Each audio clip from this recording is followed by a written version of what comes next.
এটা বলে, বরং ঈমান পাশাপাশি আমাল। তো আমল করতে হবে এটা আমরা জানি, কিন্তু আমল আমার পৌঁছাবে কি পৌঁছাবে না এটা আমরা কথা বলেন একটু, এটা আমরা জানি না। তো মনে রাখবেন আজকে তাহলে এই অবস্থায় শোনেন, কিছু আমল এমন আছে যেগুলো কিন্তু পৌঁছাবে যাবে, এটা অত্যন্ত গুরুত্বপূর্ণ একটা পয়েন্ট। সব আমল তাহলে কিন্তু যাচ্ছে না, তাহলে আমাদেরকে আমল করতে হলেও কিন্তু জেনে বুঝে আমল করতে হলো, জেনে বুঝে। কালেকশন হবে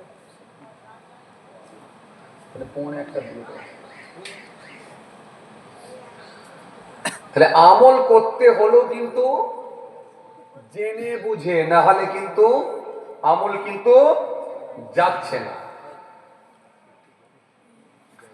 মনে রাখবেন বাবাজি আমার ভাইরা, হাদিস পাকের মধ্যে এসেছে রাসূল করিম সাল্লাল্লাহু আলাইহি সাল্লাম তিনি স্পষ্ট ঘোষণা দিয়েছেন, আল্লাহ নবী সুন্দর করে বলেছেন। হাদিসটা হযরত আবু হুরায়রা রাদিয়াল্লাহু তাআলা আনহু থেকে বর্ণিত হাদিস। আল্লাহ নবী সুন্দর করে বললেন, আন আবি হুরায়রা রাদিয়াল্লাহু তাআলা আনহু قال عن ابي هريره رضي الله تعالى عنه قال سئل رسول الله صلى الله عليه وسلم اي الناس اكرم قال اكرمهم عند الله اتقاكم।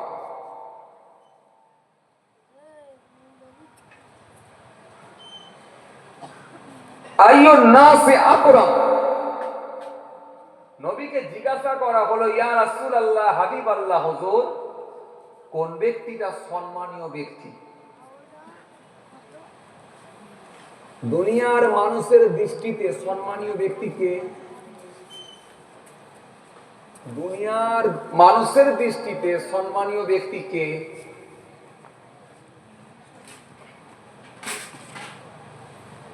যে লোকটা খুব ধনী লোক এবং রাজকর্মের সঙ্গে যুক্ত, রাজ শক্তি যার হাতে আছে, এই লোকটাই আমাদের দৃষ্টিতে সম্মানীয় ব্যক্তি। বিশাল ব্যাপার, কথা বলেন যে তাই তো দেখি দুনিয়ার দৃষ্টিতে আপনি বলেন না কি হবে, ধনী লোক না?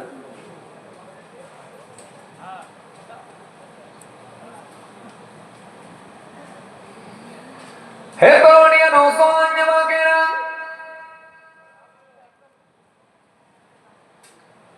ইয়া মুরব্বিরা, বাবা রাসূলকে দেখে, আপনার বাড়িতে যদি একজন ধনী লোক আত্মীয় আছে, দুটো ইট ভাটার মালিক, দুটো ভেরির মালিক, বাগজোলায় একটা বড় মার্কেট আছে, মার্কেটের মালিক, যদি এই ধনী লোকটা আপনার বাড়িতে আসে, তার খাতির যত্ন আলাদা হবে। আর আপনার বাড়িতে যদি আপনার একটা আত্মীয় আপনার থেকে গরিব হয়, তার খাতির যত্ন কিন্তু আলাদা হবে, দুটো কিন্তু এক নয়। আপনাদের কি মনে হয় সঠিক?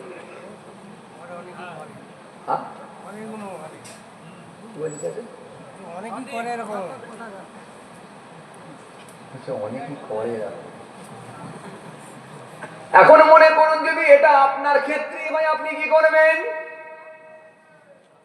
অনেকেই করে না, আপনার ক্ষেত্রে হলে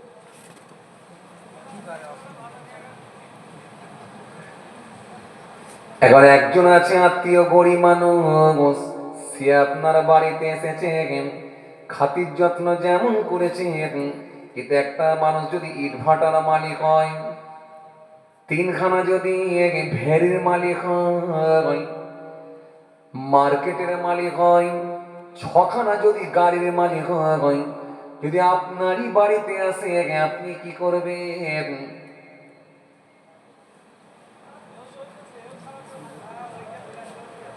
চিন্তায় পড়ে যাবেন না যে লোকটাকে কি দিয়ে খাইয়ে ওকে সন্তুষ্ট করবো।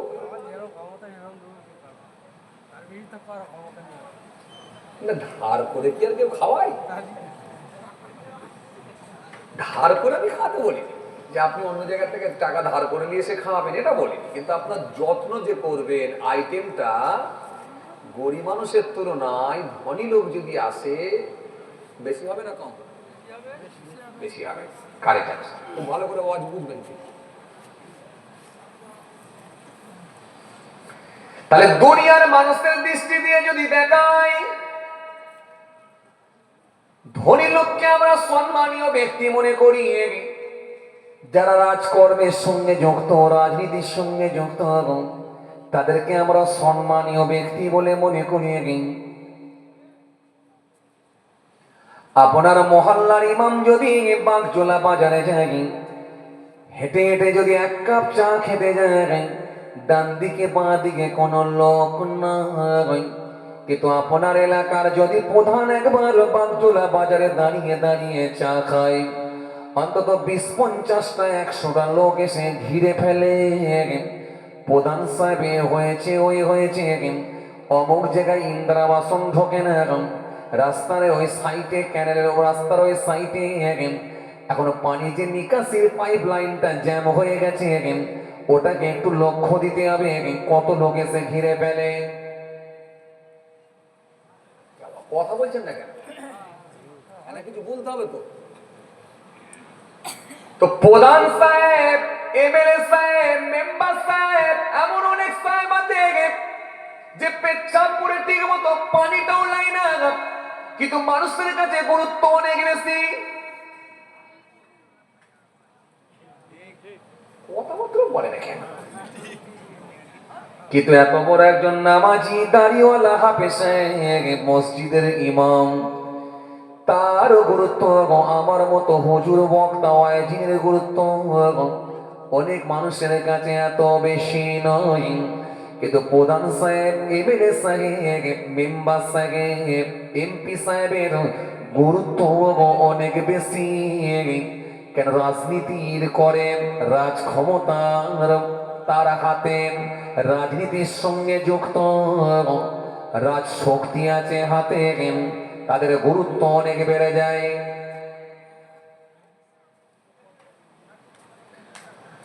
নবীকে জিজ্ঞাসা করা হলো, হুজুর আইয়ুন নাস আকরামু, আইয়ুন নাস আকরামু, ইয়া রাসূলুল্লাহ, হাবিবাল্লাহ, মুজাহিদ, কোন মানুষটা সম্মানীয় ব্যক্তি? নবী বলল, ক্বালা আকরামাকুম ইনদাল্লাহি আতকাকুম। নবী আমার সুন্দর করে জানিয়ে দিলেন, সেই ব্যক্তিটা আল্লাহ দরবারে সম্মানীয়, যে সব থেকে বেশি পরহেজগার, দিনদার, খোদাভীরু, সেই মানুষটাই আল্লাহর কাছে সব থেকে বেশি সম্মানীয়। নবী কিন্তু একবারও বললেন না ধনী লোক, নবী কিন্তু একবারও বললেন না রাজনীতি যারা করেন, নবী কিন্তু একবারও বললেন না দাড়িওয়ালা, নবী কিন্তু একবারও বললেন না নামাজি, নবী কিন্তু একবারও বললেন না টুপিওয়ালা, নবী কিন্তু একবারও বললেন না রোজাদার। বরং রাসূলুল্লাহ বললেন, ওই ব্যক্তি যে আল্লাহর কাছে সম্মানীয় ব্যক্তি, যে ব্যক্তিটা সব থেকে বেশি পরহেজগার, দিনদার, খোদাভীরু, যার ভেতরে আল্লাহর ভয় ভীতি আছে, তার মানে ওই লোকটা আমল তো থাকবে, কিন্তু রবের ভয় ভিতরে ছিল, ভয় ঢুকিয়ে আমল করেছে, তার মানে এই আমলটা আল্লাহর দরবারে পৌঁছাবে।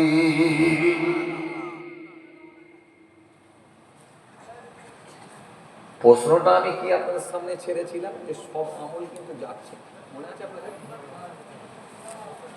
মনে আছে? ভালো করে শুনলেন।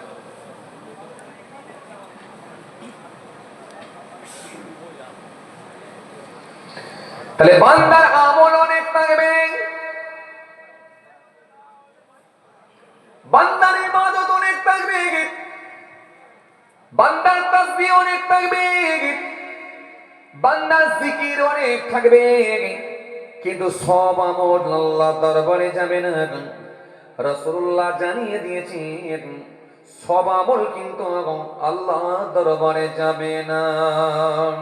হাদিস পাকের মধ্যে পাওয়া যায়, নবী আমার সুন্দর করে জানালেন, আন আবি উমামা রাদিয়াল্লাহু তাআলা আনহু قال قال رسول الله صلى الله عليه وسلم إن الله لا يقبل من العمل إلا ما كان له خالصا وابتغى به وجهه।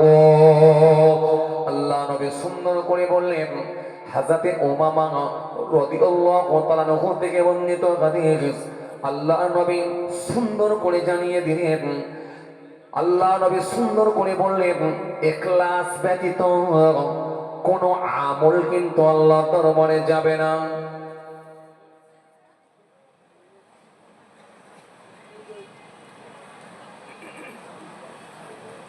ইখলাস ব্যতীত কোন আমল কিন্তু আল্লাহ দরবারে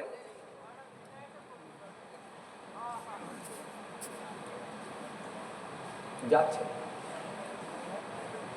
তাহলে বান্দার নামাজ রিটার্ন হতে পারে, বান্দার রোজা রিটার্ন হতে পারে, বান্দার জিকির, বান্দার দান, বান্দার কুরবানি, এগুলো রিটার্ন হয়ে যেতে পারে, কবুল নাও হতে পারে। কেন রাসূলুল্লাহ জানিয়ে দিয়েছেন, ইখলাস ব্যতীত কোন আমল কিন্তু আল্লাহর দরবারে কবুল হবে না। হাদিস পাকের মধ্যে পাওয়া যায়, সহিহ মুসলিম শরীফের মধ্যে এসেছে, হযরতে আবু হুরায়রা রাদিয়াল্লাহু তাআলা আনহু থেকে বর্ণিত হাদিস, আল্লাহ নবী সুন্দর করে জানালেন, কাল কিয়ামতের ময়দানে একটা শ্রেণীর শহীদ, একটা শ্রেণীর আলেম, একটা শ্রেণীর দাতা, বর্ণনায় এসেছে একটা শ্রেণীর হাজী, এদেরকে আমার আল্লাহ সেই দিনেতে জাহান্নাম দেবেন, এরা কিন্তু সেই দিনেতে জান্নাত পাবে না।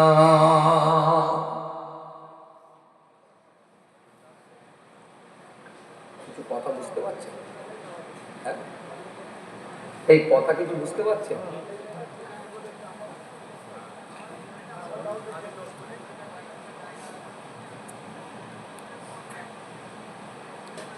তাহলে একটা শ্রেণীর শহীদ, একটা শ্রেণীর আলেম, একটা শ্রেণীর দাতা, কোন বর্ণনা এসেছে একটা শ্রেণীর হাজী সাহেব, এরা কিন্তু জান্নাতে যাবে না। কাল কিয়ামতের ময়দানে আমার আল্লাহ পাক এদেরকে জাহান্নাম দেবেন, ফারেশতা এদের পায়েতে শিকল বেঁধে টেনে টেনে দিয়ে গিয়ে জাহান্নামে ফেলবে, জান্নাত পাবে না। তার ভেতরে এক নম্বরে বলা হলো একটা শ্রেণীর শহীদ।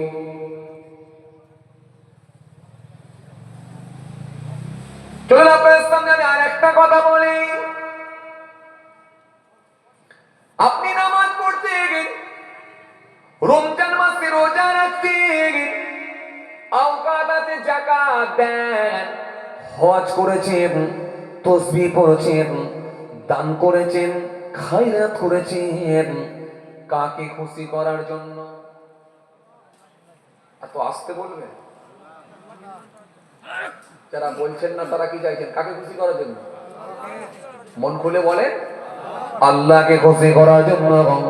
তাহলে আল্লাহকে খুশি করার জন্য নামাজ, আল্লাহকে খুশি করার জন্য রোজা, আল্লাহকে খুশি করার জন্য দান, খায়রাত ইত্যাদি ইত্যাদি ভালো কাজ, আল্লাহকে রাজি করার জন্য। তাহলে আল্লাহকে রাজি করার জন্য আমল করেছেন ঠিকই, কিন্তু যে ব্যক্তি শহীদ হয়েছে, এ কাকে রাজি করার জন্য? শহীদ যে শহীদ হয়ে যায়, কাকে রাজি করার জন্য? আল্লাহকে রাজি করার জন্য। তাহলে শহীদ হয়ে গেল যে ব্যক্তিটা। আচ্ছা, এবারে আপনারা বলেন তো দেখি, তাহলে আল্লাহর প্রতি আপনার থেকে তার ভালোবাসা বেশি না কম? মানুষ জান দেয় কখন? ভালোবাসা বেশি থাকলে না কম থাকলে? ফোনে বলছে যদি তুমি না আসো মরে যাব। এই বলা আর মরে যাওয়া দুটো এক? কথা বলে না তো এরা। খুব ভালো করে বুঝবেন, এই ফোনে বলা মরে যাব আর জীবন দিয়ে চলে যাওয়া দুটো। জীবন দিয়ে দেওয়া এই ভালোবাসাটা আলাদা। তাহলে আপনি নামাজ পড়েছেন, দাড়ি রেখেছেন, টুপি পড়েছেন, জিকির করছেন, তসবিহ পড়ছেন, আমল করছেন আল্লাহকে রাজি করার জন্য, আল্লাহকে খুশি করার জন্য। কিন্তু আর একজন জীবন দিয়ে দিয়েছে, সেটা আল্লাহর সন্তুষ্টির জন্য নিজের জীবনকে বিসর্জন দিয়ে দিয়েছে, নিজের জীবনকে উৎসর্গ করে দিয়েছে। তাহলে 100% ওই মানুষটা কিন্তু আপনার থেকে অনেক অনেক বেশি আল্লাহকে ভালোবাসে, সেই জন্য জীবন দেওয়া সম্ভব হয়েছে। কথা ঠিক তো? কথা বলে বাবরি মসজিদ ভেঙে দিয়ে এলাম, মনে কষ্ট আলাদা, ফেসবুকে লিখে দিলাম তুমি ভেঙে দিয়েছ, তোমাকে আল্লাহ ছাড়বে না। লিখে প্রতিবাদ করা আর জীবন দিয়ে প্রতিবাদ করা। এনআরসি যখন হবে বলেছিল, লিখে প্রতিবাদ বেশি নয়, রাস্তা অবরোধ। রাস্তা অবরোধ। এনআরসি যখন হবে বলেছিল, রাস্তা অবরোধ। কেন? বান্দা মানুষ বাঁচতে চায়, কেউ মরতে চায় না। সুতরাং রাস্তা অবরোধ, রাস্তা বন্ধ করে দাও, এনআরসি করতে দেব না, ডিটেনশন ক্যাম্পে কেউ যাব না। তাহলে এনআরসির জন্য যে আন্দোলন হয়েছিল, বাবরি বাঁচানোর জন্য, সে আন্দোলন নয়, রাস্তা অবরোধ করে নয়, সভা সমিতি করে নয়, ফেসবুকে লিখে প্রতিবাদ করা আর রাস্তায় নেমে প্রতিবাদ করা, দুটো প্রতিবাদ এক নয়।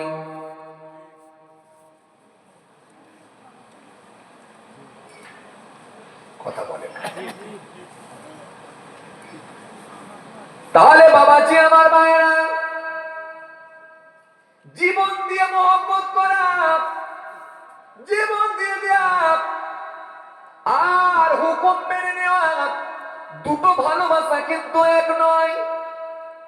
এবার আপনাদেরকে আমি বুঝাতে চাইছি, জীবন দিয়েছে আল্লাহর জন্য, শহীদ হয়ে গেছে, অথচ মুসলিম শরীফের মধ্যে এসেছে এই শহীদ ব্যক্তিটাকে আমার আল্লাহ জাহান্নামে দেবে, জান্নাত পেল না কেন?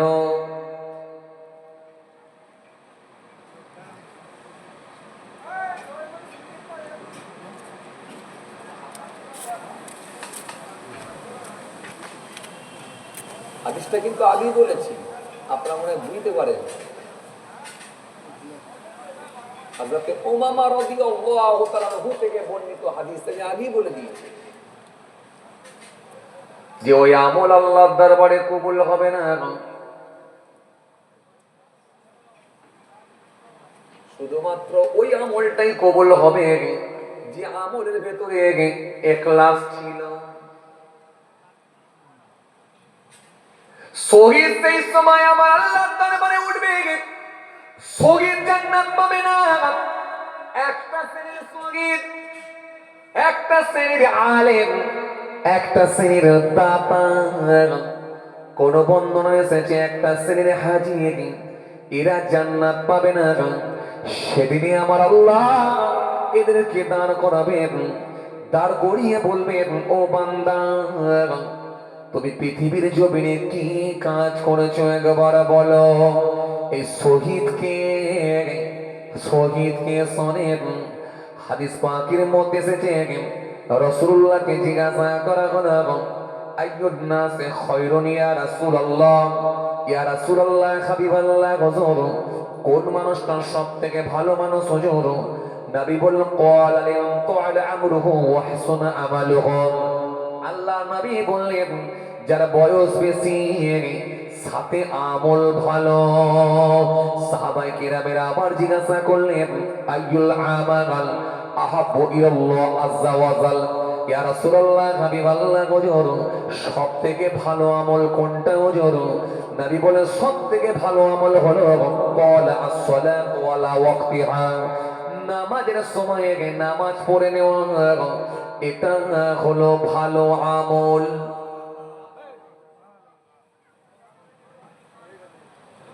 সুবহানাল্লাহ করবেন কি না করবেন আপনার ব্যাপার, আমি বলে দিয়েছি। ছাড়বেন না বলবেন সেটা আপনার ব্যাপার, তবে মালিক কিন্তু সব দেখছে।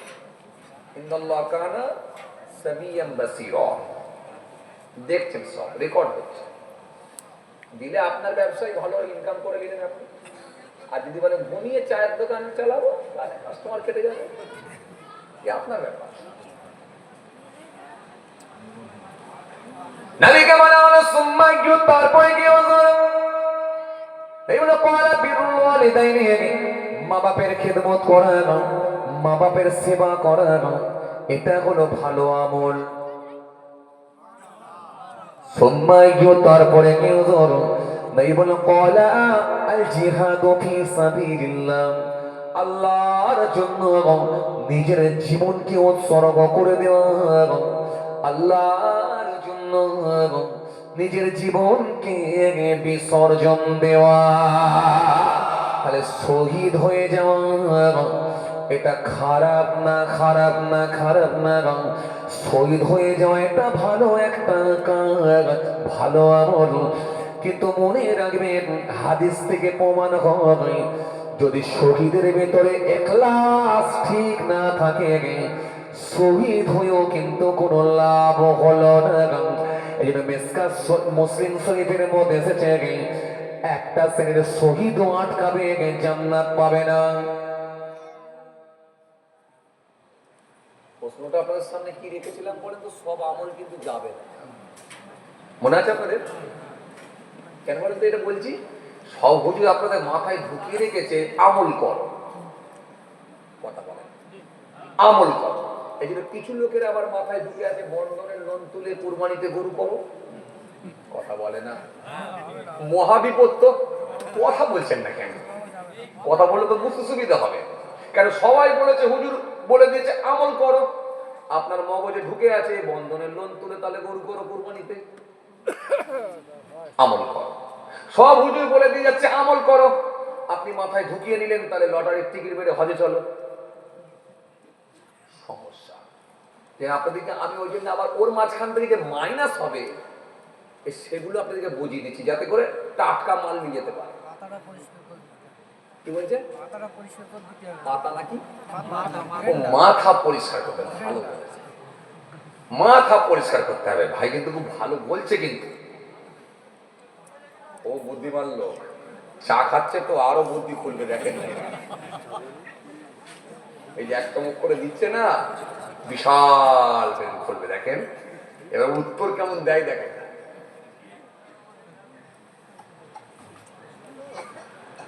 যে এই গভীর রাত্রিতে আপনি ওয়াজ শুনতে এসে যদি কিছু না বুঝতে পারলেন তাহলে তো বেকার হয়ে গেল।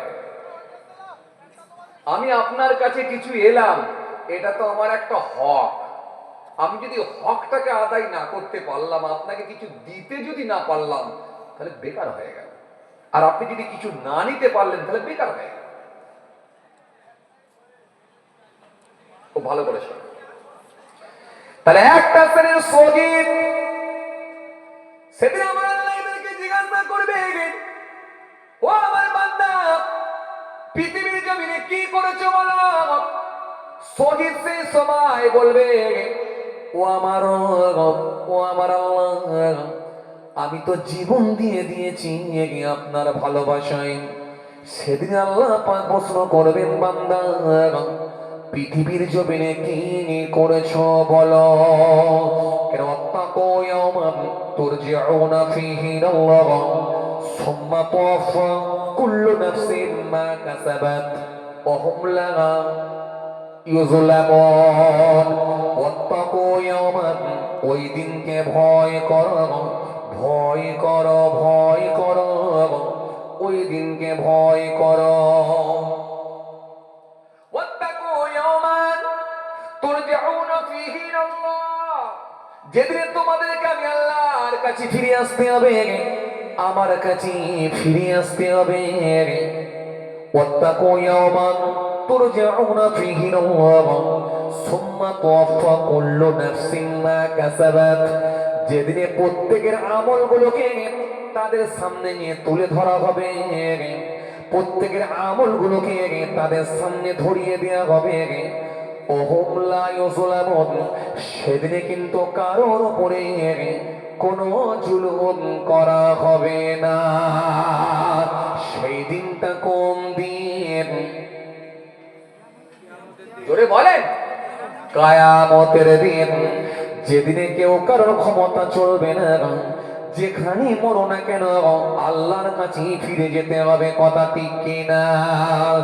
পানিতে ডুবে, আগুনে পুড়ে, ফ্লাইটে উড়ে, ভূমিকম্পে মাটির নিচে চলে, বজ্রপাতে জমা করা হবে সকলকে এক জায়গাতে।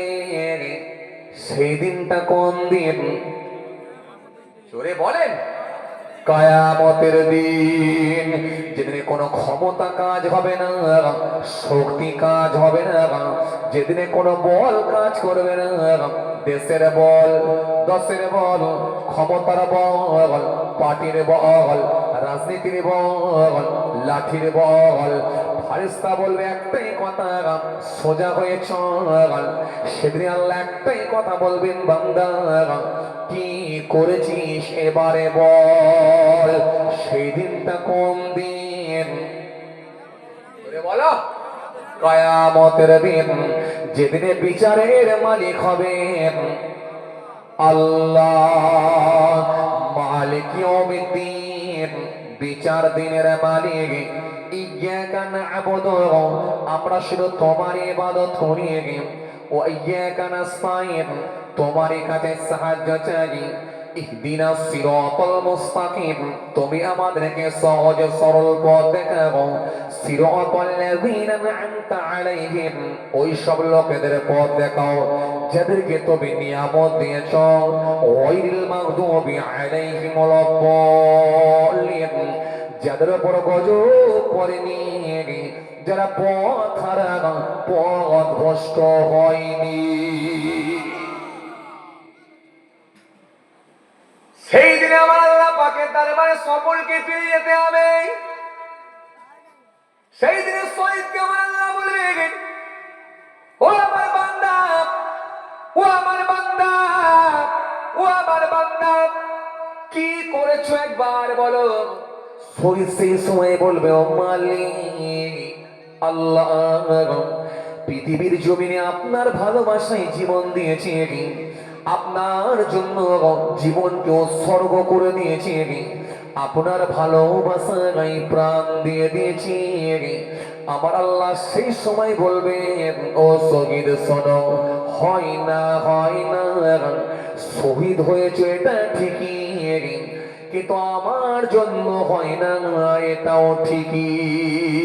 কেন বান্দা জানো, আমি আল্লাহ ক্যামেরার ব্যবস্থা রেখেছিলাম, দুজন মিডিয়া পাঠিয়েছিলাম, একজনের নাম হলো কেরামান, আর একজনের নাম হলো কাতিবিন। দুই ফেরেশতা দুই কাঁধে ছিল, সবকিছু রেকর্ড ছিল।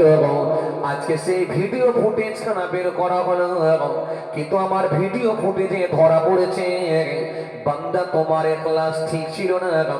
সেদিনে যখন ময়দানে নেমেছিলেন, নিয়ত করেছিলেন মরে তো একদিন যাব, তার থেকে শহীদ হয়ে মরি, আমার এই নামটা খ্যাত হয়ে যাবে, লোকে আমাকে শহীদ বলবে, আমাকে আর কেউ ভুলবে না, শহীদ নামে আমি খ্যাত হতে চাই।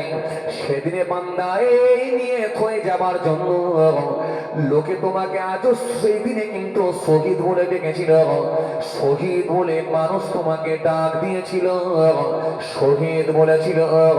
তোমার নামের আগে লোক শহীদ বলতো, কিন্তু আমার সন্তুষ্টির জন্য হয় না।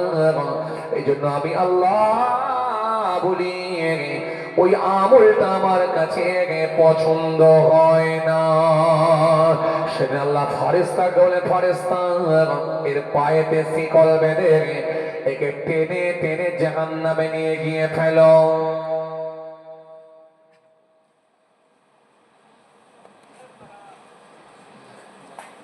কথা কিছু বুঝতে পারছেন? এই কথা কিছু বুঝতে পারছেন?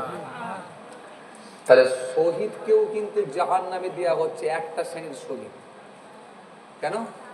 এই ইখলাস না থাকার কারণেতে ওই আমল কবুল হলো না। কত চাপ বুঝতে পারছেন?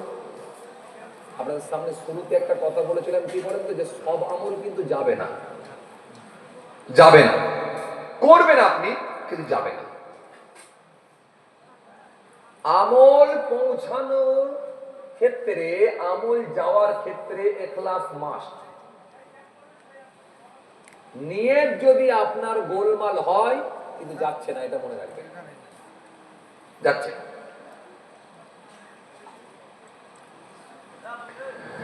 সেদিনে আলেমকেও মারলেন, একটা শ্রেণী আলেমকেও ধরবেন,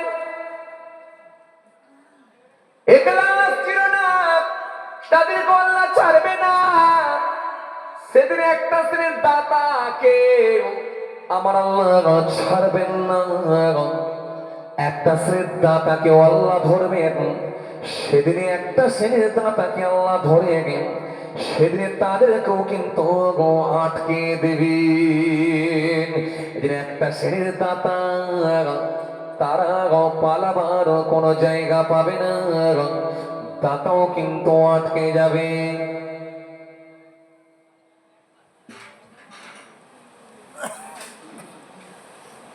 কথা কিছু বুঝতে পারছেন বা? হ্যাঁ, দান আপনি বেশি করতে পারেন না। কোরআন শরীফের মধ্যে আল্লাহ বলে দিয়েছেন, সুন্দর করে আল্লাহ পাক জানিয়ে দিয়েছেন, আরাআইতাল্লাযী ইউকাযযিবু বিদ্দীন ফাযালিকাল্লাযী ইয়াদু'উল ইয়াতীম ওয়া লা ইয়াহুদ্দু আলা তুআমিল মিসকিন ফাওয়াইলুল লিল মুসাল্লিন আল্লাযীনা হুম আন সালাতিহিম সাহুন আল্লাযীনা হুম ইরাউনা ওয়া ইয়ামনাউনাল মাউন। আল্লাহ সুন্দর করে বললেন, আয় আমার দোস্তগণ, আয় আমার হাবিব, আয় আমার বন্ধুগণ, আপনি কি তাদেরকে দেখেছেন যারা কিয়ামত দিবস সম্পর্কে মিথ্যাচার করে?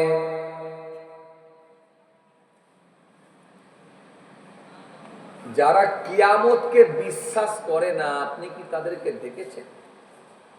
সেকালেও কিছু মানুষ ছিল যারা কিয়ামতকে বিশ্বাস করত, আজও কিছু আছে কিয়ামতকে মানে না, বিশ্বাস করে না। কথা বলে না। আরে বাবা, ভিন্ন ধর্মের মানুষ বাদ দেন, আলাদা। আমার মুসলমান ধর্মে, আমার ইসলাম ধর্মেরই কিছু অবলম্বী মানুষ যারা আছে, যারা ইসলাম ধর্মের মানুষ বলে দাবি করে, এরা এমনও কিছু মানুষ আছে নাস্তিকদের সঙ্গে উঠা বসা করে, তাদের কালচার পরিপূর্ণভাবে ঢুকে যাওয়ার কারণেতে যারা কিয়ামতকে বিশ্বাস করে। আছে না? আছে না? কিয়ামতকেও বিশ্বাস করে না এমন কিছু মানুষ দেখবেন আছে, কিয়ামত মানে না। কিয়ামত আবার কি? মরণের পরে যে ফের জিন্দা করা হবে বলে, সে আবার কি? হয় নাকি? মরণের পরে কি আর মানুষ জিন্দা হয়? আছে না কিছু মানুষ? আরে কথা বলে না। হ্যাঁ, কিছু লোক আছে না, পুরো নাস্তিকদের সঙ্গে ওঠা বসা করে, তাদের কালচার পরিপূর্ণভাবে ঢুকে যাওয়ার কারণেতে যারা বিশ্বাসের জায়গাতে আর নাই। অথচ আল্লাহ পাক কোরআনে কারীমের মধ্যে বলেছেন, কাইফা তাকফুরুনা বিল্লাহি ওয়া কুনতুম আমওয়াতান ফাহিয়াকুম সুম্মা ইউমীতুকুম সুম্মা ইউহয়ীকুম সুম্মা ইলাইহি তুরজাউন। এই আয়াত দিয়ে আল্লাহ স্পষ্টভাবে একেবারে ক্লিয়ার করে দিয়েছেন বান্দাকে, তিনটে কাল নিয়ে আল্লাহ বুঝিয়ে দিয়েছেন, কোথায় ছিলে, কোথায় আছো, কোথায় যাবে। ইমানের ক্ষেত্রে মনে রাখবেন, শর্ট হলো মাস্ট কিয়ামতকে বিশ্বাস করা। কিয়ামতকে যদি বিশ্বাস না করা হয়, তার ইমান থাকতে পারে না। আপনি এই জন্যই পড়েছেন আমানতু বিল্লাহ ওয়া মালাইকাতিহি ওয়া কুতুবিহি ওয়া রাসূলিহি ওয়াল ইয়াউমিল আখির ওয়াল কদরি খায়রিহি ওয়া শাররিহি মিনাল্লাহি তাআলা ওয়াল বা'থি বা'দাল মাউত। এখানে পড়ে নিয়েছেন কি, আমানতু বিল্লাহ ওয়া মালাইকাতিহি ওয়া কুতুবিহি ওয়া রাসূলিহি ওয়াল ইয়াউমিল আখির। এটা পড়েছেন ওয়াল ইয়াউমিল আখির, এই পরকালের উপরে বিশ্বাস, এটা একটা ঈমান। পরকালের উপরে বিশ্বাস, এটা ঈমান। তাহলে এই ঈমান, এই জায়গা তো অনেক মানুষ বিশ্বাসের জায়গায় হারিয়ে ফেলেছে, কথা বুঝতে পারছি। আবার যদি বলা হয়, ওরা আবার বলবে আমরা হলো পাকা ইমানদার, বলবে না? একটা মাতাল রাতের বেলা মদ খেতে খেতে খেতে খেতে খেতে খেতে কি গ্রাম যেন, চান্দালাটি গ্রামে যখন ভিতরে ঢুকে গেল, প্রতিবেশী ঘরগুলোর সামনে দিয়ে যাচ্ছে, খালি চিৎকার করে নাম ধরে বলছে, দেখ ভাই, মদ আমি খেতে পারি, কারো ঝেড়ে তো খাইনি, ঈমান কিন্তু আমার পাকা। একটা মাতালও বলছে ঈমান পাকা, একটা সুদখোর বলছে ঈমান পাকা, একটা ঘুষখোর বলছে ঈমান পাকা। তার ঈমান পাকা সবাই বলছে, কিন্তু কোরআন হাদিসের মাপকাঠি দিয়ে যদি মেপে নেওয়া যায়, আসলে বুঝে যাবে কার ঈমান আছে আর কার নাই।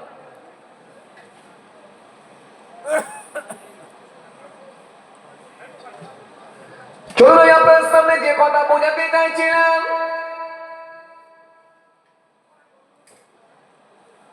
নবীকে আমার আল্লাহ সুন্দর করে বললেন, আয় আমার দোস্ত, আয় আমার হাবিব, আপনি কি তাদেরকে দেখেছেন যারা কিয়ামত দিবস সম্পর্কে মিথ্যাচার করে, কিয়ামতকে যারা বিশ্বাস করে না?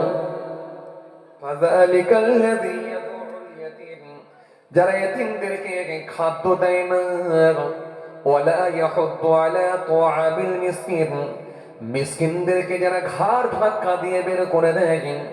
আমি আল্লাহ বলছি, ফাওয়াইলুল লিল মুসাল্লিন, ওই নামাজীদের জন্য হলো কপাল ফাটা, ওই নামাজীদের জন্য হলো দুর্ভাগ্য।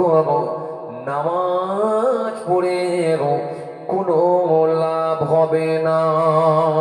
তাহলে নামাজ পড়লে এতিমের দিকে লক্ষ্য, মিসকিনকে খাদ্য, এই কথা কিন্তু আল্লাহ বললেন। আবার আমার নবী জানিয়ে দিলেন, সুন্দর করে জানিয়ে দিলেন, দান করে একটা শ্রেণীর মানুষ কিয়ামতের ময়দানে ধরা খাবে, একটা শ্রেণীর মানুষ আলেমও ধরা খাবে, একটা শ্রেণীর শহীদও ধরা খাবে, একটা শ্রেণীর হাজিও ধরা খাবে, জান্নাতে যেতে পারবে না। আর এখান থেকে পরিষ্কার হচ্ছে, পদ্ধতি না জানলে, নবী আনা তরিকাই না হলে, তাহলে আমল সব বরবাদ হয়ে যাচ্ছে। কথা বলে না, নবী আনা তরিকায় না হওয়ার কারণেতে আমল কিন্তু সব বরবাদ।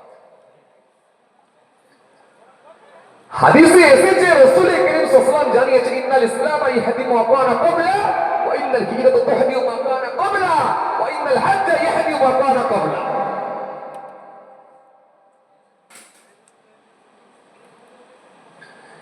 ইসলাম ওই সমস্ত গুনাহ বিনষ্ট করে যাহা তাহার পূর্বে করিয়াছিল। খুব ভালো করে শুনবেন, ইসলাম ওই সমস্ত গুনাহ ধ্বংস করে যাহা তাহার পূর্বে,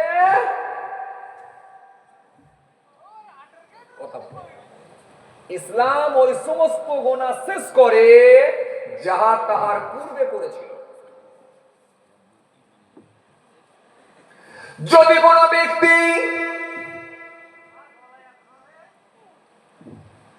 60 বছর তার ধর্মের বিধান মানার পরে 60 বছর পরে বুঝতে পেরেছে যে ইসলাম ধর্মটাই হলো সঠিক ধর্ম, যদি সে বুঝতে পেরে ঈমান কবুল করে নেয়, আমার নবী জানিয়ে দিলেন আমার মালিক যদি রাজি হয় আগের গোনাগুলোকে আল্লাহ মাফ করে দেবেন। নবী আমার সুন্দর করে বললেন হিজরাত ওই সমস্ত গোনা বিনষ্ট করে যাহা তার পূর্বে করিয়াছিল। যদি কোনো ব্যক্তি এক জায়গা থেকে আরেক জায়গায় হিজরত করে যায়, এটা যদি ধর্মীয় কারণে হয়, যে জায়গায় আমি আছি নামাজ পড়তে পারছি না, যে জায়গায় আছি আমি স্বাধীনভাবে ইবাদত করতে পারছি না, যে জায়গায় আমি আছি রোজা রাখতে আমাকে দিচ্ছে না, কোরআন শরীফ পড়তে দিচ্ছে না, সুতরাং আমাকে ধর্মীয় কারণে হিজরত করতে হবে।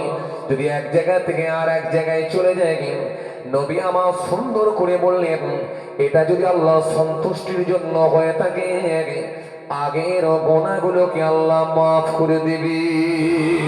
কিন্তু হজ ওই সমস্ত গোনা শেষ করে দেয়। হালাল টাকা দিয়ে যদি কোনো ব্যক্তি একবার কাবা বাইতুল্লাহ তোয়াফ করে হাজিরা সুয়াদে চমা দেয়, সাফা মারওয়া সহি করে, মিনা মুজদালিফায় যায়, রাসূলুল্লাহ রওজা শরীফটা জিয়ারত করে, নেক নিয়তে হালাল টাকা দিয়ে যদি একবার হজ করে ফিরে আসে, আমার আল্লাহ এত রাজি হয়ে যায় আগের গুনাহগুলো আল্লাহ মাফ করে দেয়। কিন্তু হজ করতে যাওয়ার আগে কেঁচা বেঁধে জমিরাল কেটে জমি বাড়িয়েছে, ফিরে এসে সেই একই অবস্থা দেখাচ্ছে, ফিরে এসে সেই কেঁচা বেঁধে জমিরাল কেটে জমি বাড়াচ্ছে। হজ করতে যাওয়ার আগে লুঙ্গির খড় তুলে দিয়ে গালি গালাজ করেছিল, ফিরে এসে সেই একই অবস্থা দেখানো। পাল্টালো না তোমার অভ্যাস, শুধু পাল্টানো হলো লেবাস। মাথায় দিলে টুপি, লোকের পিছনে চালাচ্ছ কূটনীতি। আচ্ছা বলেন রাস্তার উপরে মেরেছ খুঁটো, পাড়ার লোককে বলছে গাড়ি নিয়ে যা। তো যদি এরকম ভাবে হাজী সাহেব হয়ে যায়, আচ্ছা বলেন তো দেখি তার ইখলাসের সঙ্গে কি হজ হলো বলে মনে হয়? এই জন্যই যদি ইখলাসের সঙ্গে যদি না হয়, তাহলে মনে রাখবেন কিয়ামতের ময়দানে হাদিস থেকে প্রমাণিত একটা শ্রেণীর হাজীকেও আল্লাহ সেদিনেও কিন্তু জাহান্নামে দেবে, জান্নাত হবে না।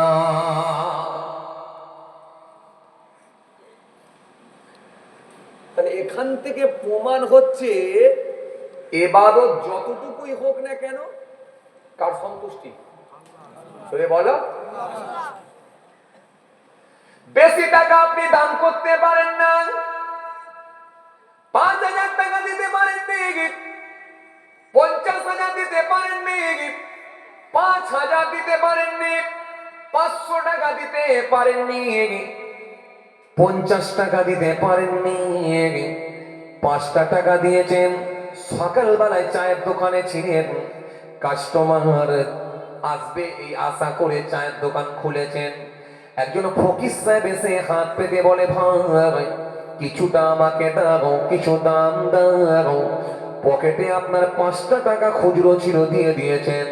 নিয়ত করলেন মালিক ও আমার আল্লাহ, আমি 5টা টাকা দান করেছি, যাকে দিয়েছি সে জানে আর আমি দিয়েছি আমি জানি, আর একজন তিনি জানেন যাকে কেউ লুকাতে পারে না। ইন্নাল্লাহ কানা সামিয়াম বাসীরা, তিনি হলেন আমার রব ও আমার আল্লাহ, তুমি জানো। এই 5টা টাকা দান করেছি ও আমার আল্লাহ, তুমি যদি দয়া করে কবুল করো, আল্লাহ 5টা টাকা তোমার দরবারে কবুল করে নাও। যদি আপনি নেক নিয়তে 5টা টাকা দান দেন, এটা যদি ইখলাস ঠিক থাকে, আল্লাহ রাজি হলে এই আমল যদি কবুল হয়, এটার ওসিলায় আল্লাহ নাজাত দিয়ে দিতে পারি।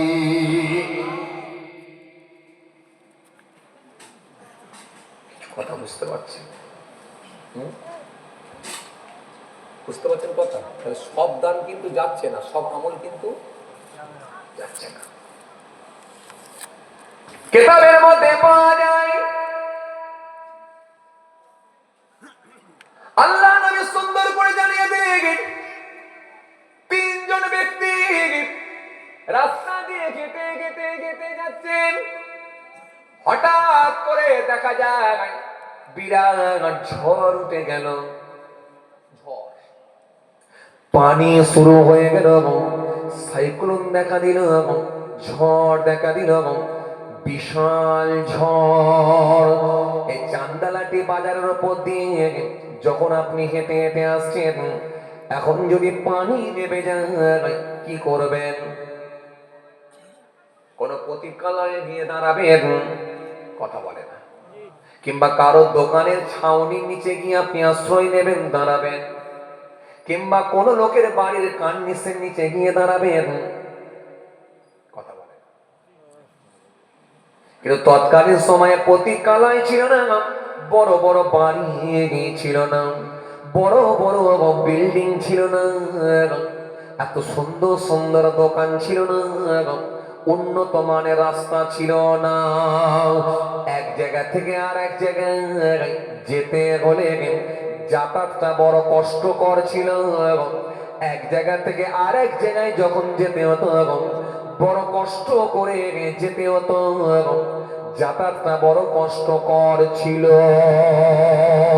কারণ সংস্কারের সময়ে বালু, মরুভূমির বালুর ওপর দিয়ে হাঁটতে হতো, কিংবা জঙ্গলের ভিতর দিয়ে যাতায়াত করতে হতো, যাতায়াতটা বড় কষ্টকর ছিল।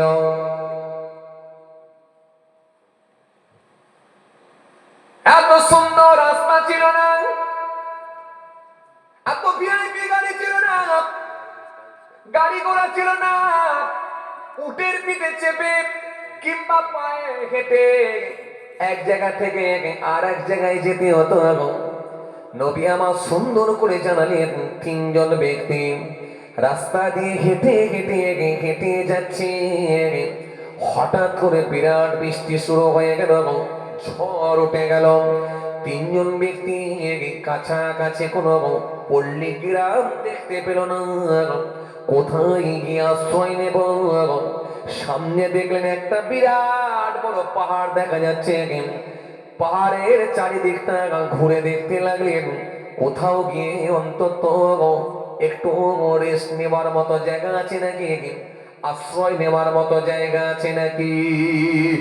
পাহাড়ের নিচে দেখা গেল বিরাট বড় একটা গর্ত, একটা গুহার মতো দেখা গেল।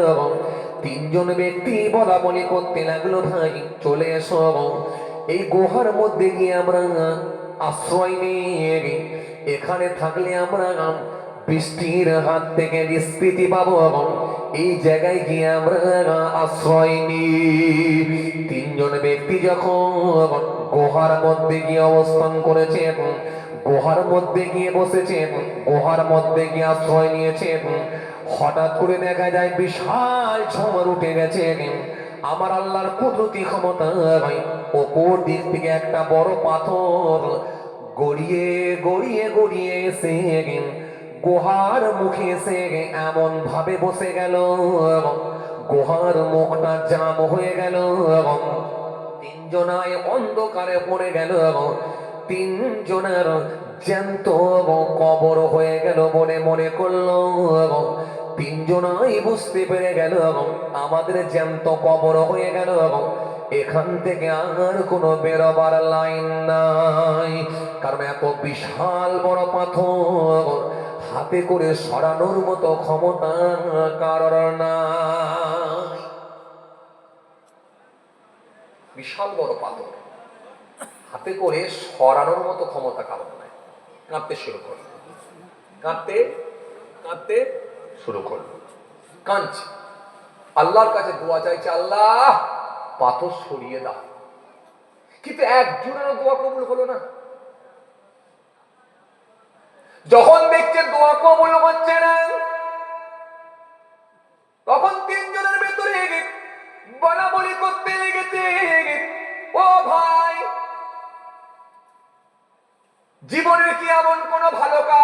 আছে যেটা ইখলাসের সাথে হয়েছে, নিয়ত ঠিক হয়েছে। বিশুদ্ধ আমল এমন কিছু আছে যে আমলের ওসিলা দিয়ে একটু দোয়া চাও, যাতে করে আল্লাহ দরবারে কবুল হয়ে যায়। তাদের তিনজনের ভেতরে একজন ব্যক্তি বলল, আমার মনে পড়েছে একটা ভালো আমল আছে, জানি না এই আমলটা আল্লাহ দরবারে কবুল হয়েছে কি জানি না, তবে যদি কবুল হয়ে থাকে সেই ওসিলা দিয়ে একটু দোয়া চাই। আল্লাহ দরবারে কাঁদতে কাঁদতে বলল, মালিক তুমি তো সবই জানো।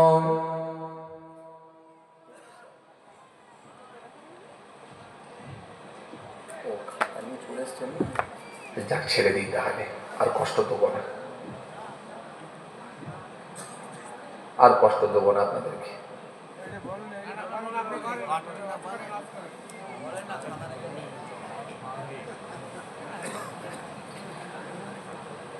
অনেক কষ্ট হয়ে গেছে আপনাদের।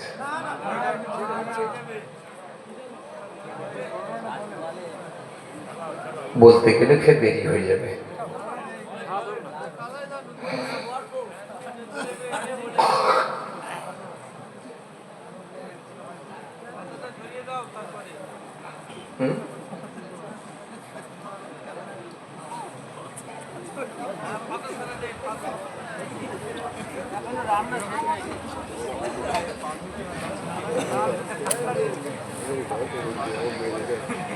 আলোচনাটা কি রেখেছিলাম, সব আমল কিন্তু যাচ্ছে না। আমি কিন্তু সেই টপিকের উপরই ওয়াজ করছি, অন্য জায়গায় যাইনি। এটা বলতে গিয়ে এতদূর চলে এলাম যে কেমন ভাবে দোয়া চেয়েছিলেন আর কেমন আমল করেছিলেন, কেন সব আমল কিন্তু যাচ্ছে। তবে খাতা মনে হয় অনেকক্ষণ আগে চলে এসছে, কি বলে? হ্যাঁ, না তাহলে আর কষ্ট দিয়ে লাভ নাই। তাবার মনে হয় অনেক আগেই রেডি হয়ে গেছে।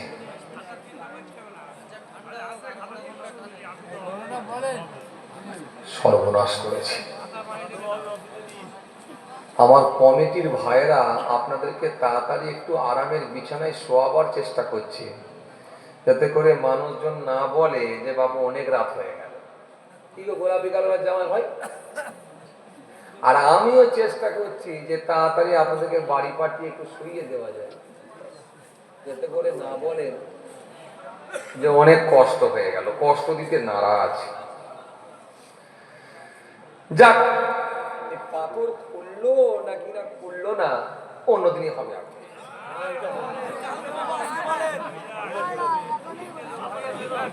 মহাবিপদ তো। আমিও চাইছি তাড়াতাড়ি আপনাদেরকে বাড়ি পৌঁছানো, কমিটির ভাইও চাইছে তাড়াতাড়ি ভাইদেরকে একটু রেস্ট দেওয়ার, সকালে তো কাজে কামে যেতে হবে।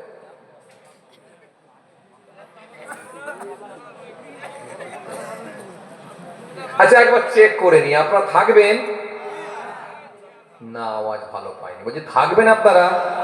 তাহলে একবার তাকবীর দেন, নারায়ে তাকবীর। একটু সবাই মিলে দেন নারায়ে তাকবীর, একটু জোরে দেন নারায়ে তাকবীর।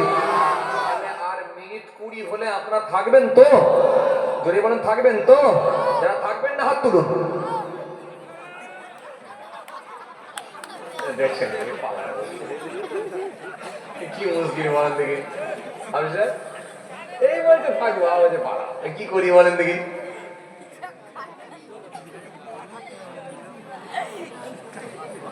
বলে হুজুর বুঝে উঠতে পারিনি, তাই তো?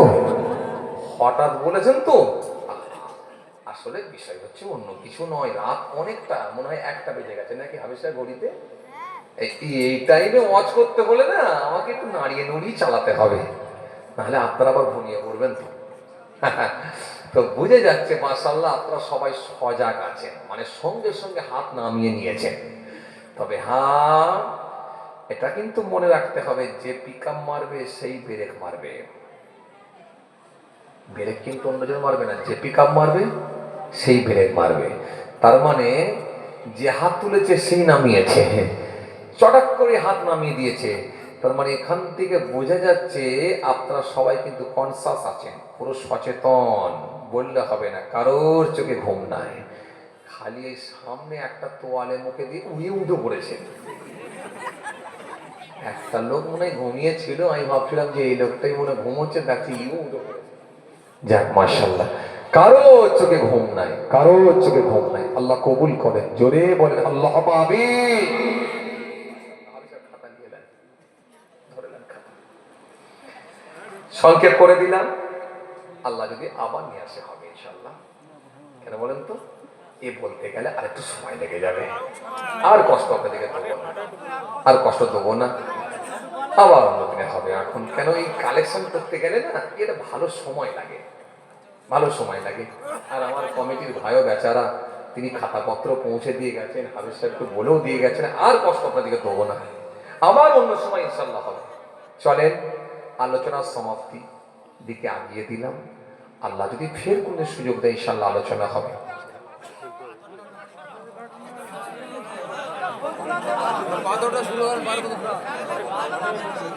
দেরি হয়ে যাবে হাবিজ সাহেব, ওয়াজ করার লোক আপনারা তো বুঝতেই পারছেন, একটা দিলে একটা চলে আসবে,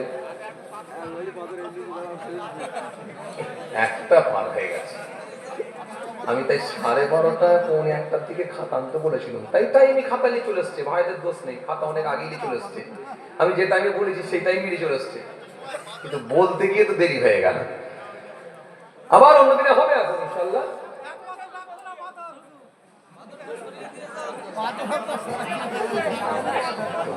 কি বিপদে পড়েছি আল্লাহ।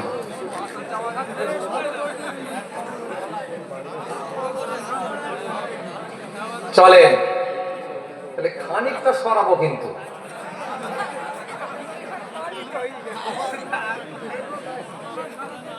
আপনারা ভাবছেন আমি সরাচ্ছি তো, আর দেখেন একটু গেলে বুঝতে পারবে। চলেন, কোন জায়গায় ছিলাম যেন, হ্যাঁ, তিনজনের ভেতরে কাঁদতে কাঁদতে দোয়া শুরু হলো, হতে গিয়ে বলছে জীবনে এমন কোন ভালো আমল আছে কি, যে আমল যদি ভালো থাকে সেই আমলের ওসিলা দিয়ে দোয়া করো, তাহলে কবুল হতে পারে ইনশাআল্লাহ। তিনজনা বরাবরই করতে লাগলেন, তিনজনের ভেতরে একজনা বলে উঠলেন আমার জীবনে একটা ভালো কাজ আছে, এই ভালো কাজটা আল্লাহ তার মানে কবুল হয়েছে কি হয় না আমি জানি না, তবে আমার মনে হয় আমার নজরে এটা ভালো কাজ। কারণ আমি জঙ্গলের ভেতরে মেষ চড়াতাম, প্রত্যেক দিনের নাকি জঙ্গলের ভেতরে ছাগল আর ভেড়াগুলোকে গাভীগুলোকে নিয়ে গিয়ে জঙ্গলের ভেতরে আমি চড়াতাম, চড়িয়ে নিয়ে এসে সন্ধ্যার সময় আমি বাড়িতে নিয়ে আসতাম, বাড়িতে নিয়ে এসে ওই প্রাণীগুলোর দুধ দহন করে আমি আমার পিতা মাতার মুখেতে আগে খাবার দিতাম। আমার পিতা মাতা যখন আগে দুধ পান করতেন, এরপরে যতটুকু বাঁচত আমি আমার সন্তানদেরকে খাওয়াতাম, কিন্তু আগে আমার আব্বা মাকে দিতাম। কেন বাপ মার গুরুত্ব অনেক বেশি। এই চাঁদওয়ালা ভাই কি বলছে, বাপ মার গুরুত্ব বেশি ছেলে, সবাই জানে তো মাশাআল্লাহ, ভালো ওয়াজ শুনে কিন্তু, হ্যাঁ আগে বাপ মার গুরুত্ব অনেক বেশি, যেহেতু আল্লাহ কোরআনে কারীমের মধ্যে সুন্দর করে জানিয়েছেন ওয়াবুদুল্লাহ ওয়ালা তুশরিকু বিহি শাইয়্যান ওয়া বিল ওয়ালিদাইনি ইহসান ওয়া বিযিল কুরবা ওয়াল ইয়াতামা ওয়াল মাসাকিন ওয়াল জারি যিল কুরবা ওয়াল জারি জুনুব ওয়াস সাহিবি বিল জানবি ওয়া ফিস সাবিল ওয়া মা মালাকাত আইমানুকুম লা ইউহিব্বু মান কানা মুখতালান ফখুর। এখানে আল্লাহ অনেক কথাই বলেছেন, অত ডিটেইলস আমি আর ব্যাখ্যা করতে গেলে অনেক সময় লাগবে, কিন্তু এর ভিতর আল্লাহ জানিয়ে দিয়েছেন ওয়াবিল ওয়ালিদাইনি ইহসান, মা বাপ সম্পর্কে আল্লাহ জানিয়েছেন মা বাপের প্রতি তোমরা ইহসান করো, বাপ মার সঙ্গে ভালো আচরণ করো। হুমা জান্নাতুকা ওয়া নারুকা, তোমাদের পিতা মাতা তোমাদের জন্য জান্নাত, তোমাদের পিতা মাতা তোমাদের জন্য জাহান্নাম। রব্বির হামহুমা কামা রব্বায়ানি সগীরা। আয় আমার রব, আয় আমার মালিক, আয় আমার আল্লাহ, আপনি তাদের উপর দয়া করুন। হোমা ওই দুজনের ওপরে, কাদের ওপরে? পিতার মাতার ওপরে, দুজনের উপরে দয়া করুন। শিশুকালে তারা যেরকম ঠিক আমাদের ওপর দয়া করেছিল। রব্বায়ানি সগীরা। বাবা সম্পর্কে একাধিক হাদিস কোরআন, একাধিক আয়াত, একাধিক হাদিস, একাধিক কোরআনের আয়াত পাবেন। খালি বাপ মার গুরুত্ব, মা বাপ, মা বাপ, মা বাপ। এই ওয়াজ যখন হুজুররা করে, কিছু বাপ মা একটু ছাতি ফুলায়, কিছু বাপ আছে একটু ছাতি ফুলায় আর চোখে চোখে ছেলের দিকে দেখে। হুজুরের অসন্তুষ্ট, ঘরে গিয়ে ঠিকঠাক ব্যবহার করবি। আর ছেলেটা একটু রাগ দেখিয়ে চুপ করে বলে, খালি হুজুর আব্বার কথা বললো, আমার কথা বলেনি, আমাকে যে আমার বাপ ভাগ দেয়নি। কথা বলে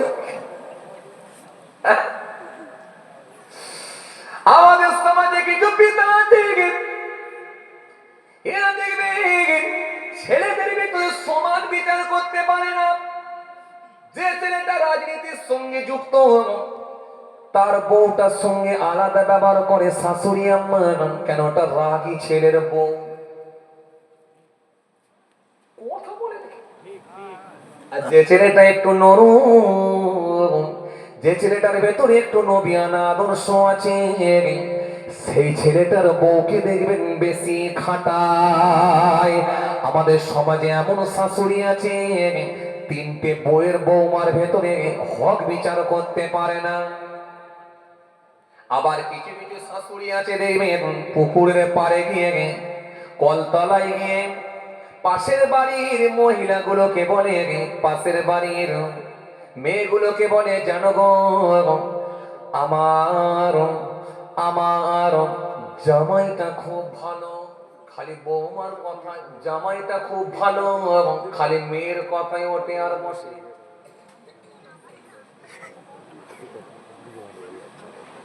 কিছু কিছু শাশুড়ি আম্মা আছে দেখবেন, কলতলায় গিয়ে, পুকুরের পাড়ে গিয়ে, পুকুরের ঘাটে গিয়ে বলে, জামাইটা আমার খুব ভালো, চমৎকার জামাই পেয়েছি, খালি আমার মেয়ের কথাই ওঠে আর বসে। কিন্তু ছেলেটা আমার এত শয়তান, খালি বৌমার কথাই চলে। গোলমালটা কথা বলতে পারছেন?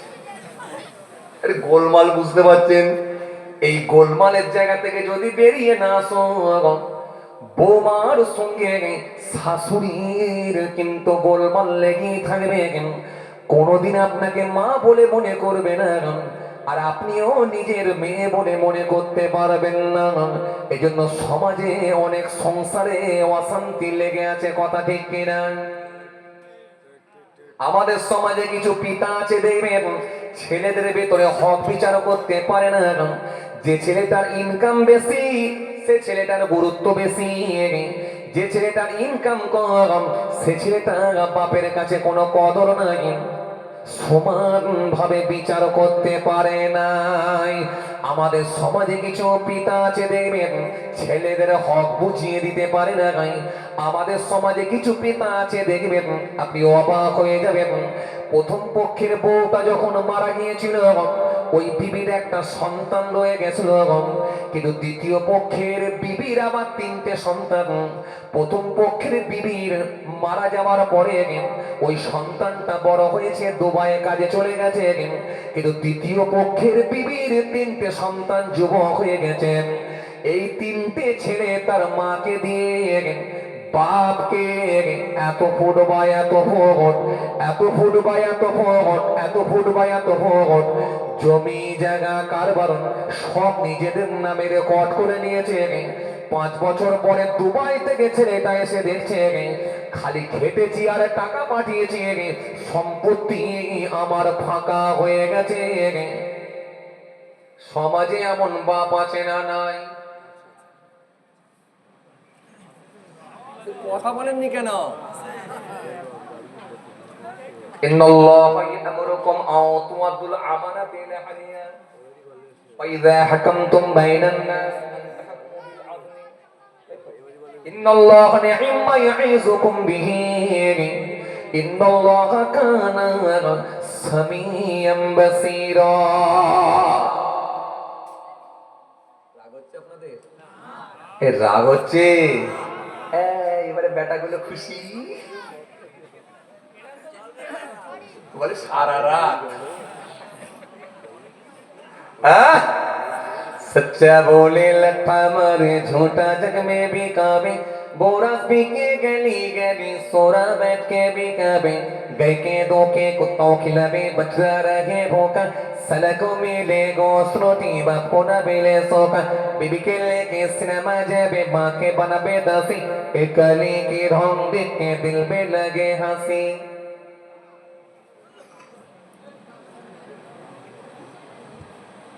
কি সর্বনাশ!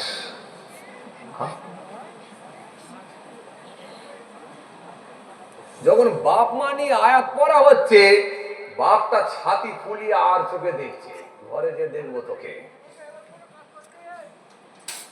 কি বাপ? তাহলে যেমন বেটা বাপের হকের দিকে লক্ষ্য রাখবে, বাপও কিন্তু সব ছেলেদেরকে সমান নজরে। এত সহজ নয়। ইসলাম কারোর পক্ষ টেনে কথা বলে না, মনে রাখবে। ইসলাম কখনো কিন্তু এক পক্ষর কথা বলেনি, সব সময় উভয় পক্ষকে সামঞ্জস্য বজায় রেখে। কোরআন শরীফের মধ্যে এই জন্য আল্লাহ বলেন ইন্নাল্লাহা ইয়া'মুরুকুম আন তু'আদ্দুল আমানাতি ইলা আহলিহা ওয়া ইযা হাকামতুম বাইনান নাস আন তাহকুমু বিল আদলি ইন্নাল্লাহা নি'ম্মা ইয়া'iযুকুম বিহি ইন্নাল্লাহা কানা সামিয়াম বাসীরা। এই আয়াতটা যদি আরো সুন্দর করে মানে করা হয় না, আরো ক্লিয়ার হবে না, কিন্তু বলতে গেলে অনেক সময় লেগে যাচ্ছে, আর কষ্ট আপনাদেরকে দেবো না। চলেন, কোন দিক দিয়ে ছেড়ে এলাম যেন মনে হচ্ছে? পাথরটা বলে আমি ভাবছি পাথরটা ভুলিয়ে যদি দেয়া যায়, পাথর কিন্তু বলে। চলেন, আমি বলেছিলাম খানিকটা সরিয়ে দেবো, তাই তো নাকি? খানিকটা সরিয়ে দিই, পুরোটা যদি নাও সরাতে পারি, খানিকটা সরিয়ে দিয়ে যায়। চাচা বলছে পুরোটা সরাতে হবে। এই বয়স্ক চাচাও বলছে, কি বিপদে পড়েছি আল্লাহ। এই বয়স্ক চাচা ইও বলছে পুরোটা সরাতে হবে।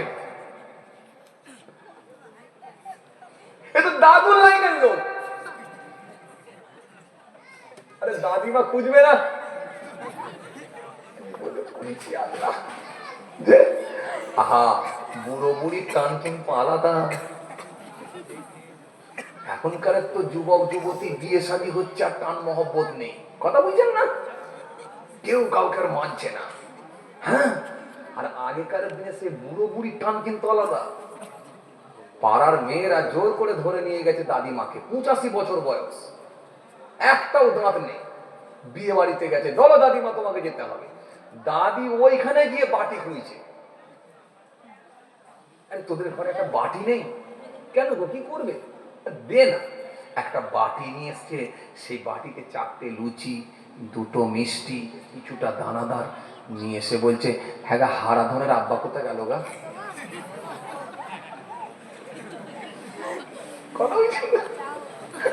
তাহলে ওইখানে কিন্তু দাদি কিন্তু দাদুকে কিন্তু ভুলছে না। এই বুড়ো বুড়িদের মধ্যে তবু টান মহব্বত ছিল আগেকার দিনে, এখন আর নাই। এখন এ বলছে আমিও কম্পিউটার চালাতে জানি, ও বলছে আমিও পারি। এ বলছে আমিও সাইকেল চালাতে পারি, ও বলছে আমিও সাইকেল চালাতে পারি। এ বলছে আমি R15 পারি, ও বলছে আরে আমিও তো স্কুটি পারি। বিপদে পড়িস বড় থেকে, কেউ কাউকে ছাড়ছে না, খুব বিপদ। চাঁদ রাতে বলছে তুমি কি করে কাপড় কিনতে যাবে, তোমার ও গিয়ে পছন্দ হবে? ও আমি দেখে নিচ্ছি। আজকে সমাজ, সমাজ কোথায় গেল? আরে এই জন্য মহিলারা সব থেকে বেশি জাহান্নামে যাবে, মহিলারা সব থেকে বেশি জাহান্নামে যাবে, মনে রাখবে। আর মহিলা যদি ঠিকঠাক নিয়ম মেনটেন করে মাত্র 4টে কাজ করতে পারে। কটা? 4টে কাজ। المرأة إذا صلت خمسا وصامت شهرها وأحسنت فرجها وأعتنت مالها। নবী বললেন মাত্র 4টে কাজ। 1 নম্বরে কি? 5 ওয়াক্ত নামাজ। দ্বিতীয় নম্বরে কি? বছরে 1 মাস রোজা। শরীয়তের হুকুম ছাড়া, শরীয়ত ছাড়া সে ইচ্ছাকৃত নামাজ রোজা ছাড়বে না। নামাজ আর রোজা কোনটা? যে মহিলাটা হলো সাবালিকা মহিলা, এই মহিলাটা 5 ওয়াক্ত নামাজ, বছরে 1 মাস রোজা। আর কি? নিজের শরীরটাকে ঢেকে রাখা, পর্দার মধ্যে থাকা, বাস। আর কি? বিয়ে শাদী হলে যে কোনো ভাবে তার স্বামীর মন খুশি করে দেওয়া, স্বামীর মন জয় করা, স্বামীকে সন্তুষ্ট রাখা। এই 4টে কাজ করলে নবী বলছে জান্নাতের দরজাগুলো আল্লাহ খুলে দিয়ে বলবে চলে যা। আপনার সুবহানাল্লাহ তো বলবেন না, এই তো বইয়ের হচ্ছে। আপনার বউ জান্নাতে যাবে তো আপনি সুবহানাল্লাহ বলেন? লোক সব বলে, সব স্বার্থপর হয়ে যাচ্ছে মানুষ। হ্যাঁ, বউ জান্নাতে যাবে বলেছি, ও একবারও সুবহানাল্লাহ বলবে না। ঘরে গিয়ে এমন ঝগড়া করবে না, বলবে হ্যাঁ তোমাকে যদি বলতো তুমি তো খুব জোর সুবহানাল্লাহ বলতে, আমার কথা একটু বলেছে বলে একটু সুবহানাল্লাহ বললে। যন্ত্রণা যে চলেন, মাশাআল্লাহ মাশাআল্লাহ মাশাআল্লাহ। আসেন, খুব ভালো করে বুঝবেন বাপ। চলুন, তার থেকে ছেড়ে এলাম যেন। হ্যাঁ, সেই মেস চড়িয়ে সন্ধ্যার সময় এসে আগে কিন্তু পিতা মাতাকে খাওয়াতাম, মনে আছে আপনাদের? আমি আলোচনা কিন্তু ছেড়ে যাইনি, সেখানে ফিরে আসছি। আগে কিন্তু পিতা মাতাকে খাবার দিতাম, তারপরে সন্তানদেরকে দিতাম। এই কথা কোথায় বলছে? গুহার মধ্যে, মনে আছে আপনাদের? পাথর জাম হয়ে গেছে, মুখে এসে আটকে গেছে। হ্যাঁ তরুণী নৌসমান জামাকে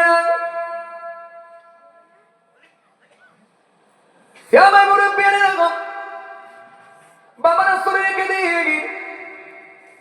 ওই গুহার ভেতরে আল্লাহর বান্দা কাঁদতে কাঁদতে বলেছিলেন, মালিক একদিন কিন্তু ব্যতিক্রম ঘটনা ঘটেছিল। আমি জঙ্গলের ভেতরে মেষ চড়াতে চড়াতে চড়াতে চড়াতে এত দূরে পৌঁছে গিয়েছিলাম, বাড়ি আসতে আমার রাত হয়ে গেল। যখন বাড়ি আসতে আমার রাত হয়ে গেল, আমি আর থাকতে পারলাম না।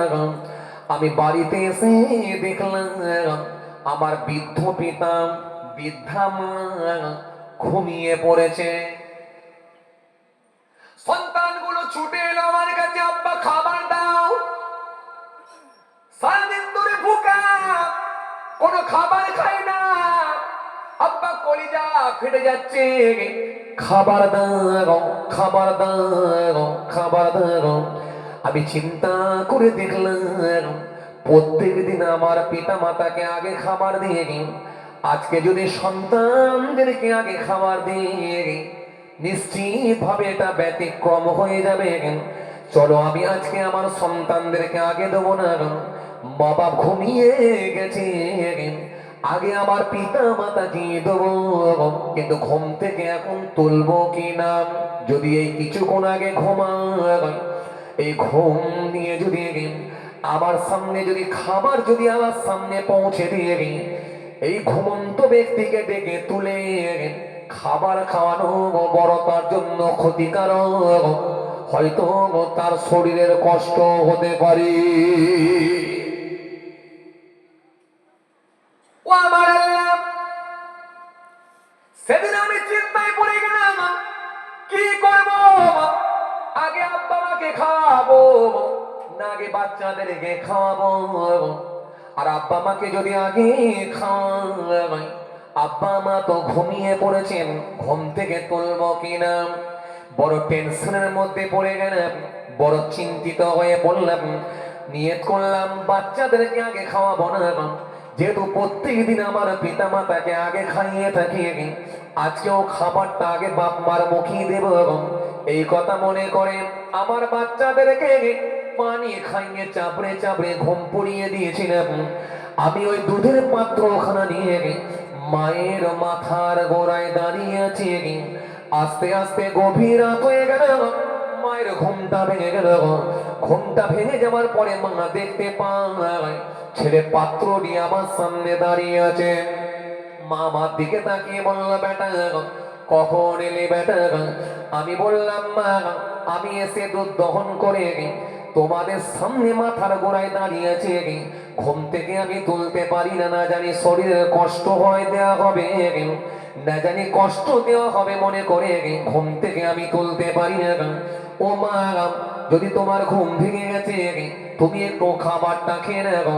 সেদিনে আমার মা কাঁদতে কাঁদতে দোয়া করেছিল, আল্লাহ আমার ছেলে যেখানেই বিপদে পড়ুক না কেন, তোমার কাছে যখন হাত তুলে দোয়া করবে আমি মা একটাই দোয়া করি, আমার ছেলের ডাকে তুমি সাড়া দিও। জোরে হয় না, আরো জোরে।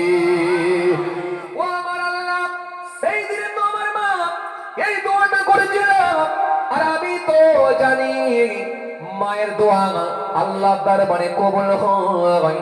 তাহলে আজকে যদি সেই মা বাপকে খাওয়ানোর কারণে থেকে যদি ভালো কাজ ভালো আমল করে থাকি, এটা যদি তোমার কাছে পছন্দ হয়ে যায়, ও মালিক এটা যদি তোমার সন্তুষ্টির জন্য হয়ে থাকে, এটা যদি ইখলাস ঠিক রেখে হয়ে থাকে, এর ওসিলায় তুমি পাথর সরিয়ে দাও।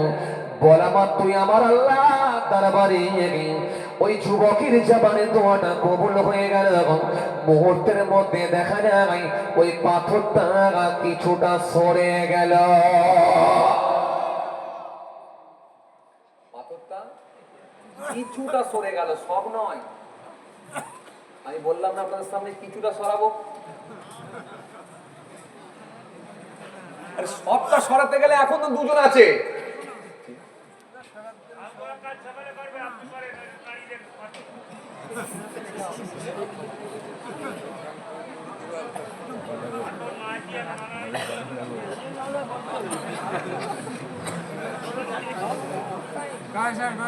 তাবারুক ঠান্ডা হয়ে যাচ্ছে না?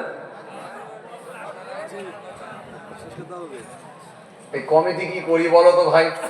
আমি ভাই বলছে তাবারুক ঠান্ডা হয়ে যাচ্ছে, আমিও চিন্তা করছি তাবারুক ঠান্ডা হয়ে যাচ্ছে, আর এরা বলছে হুজুর পাথর পুরো খুলতে হবে।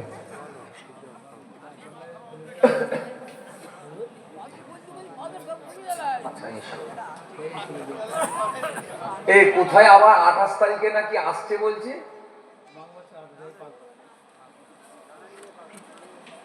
28 তারিখে নাকি আসছি বলছে, হুজুর ওইখানে খুলে দেবেন।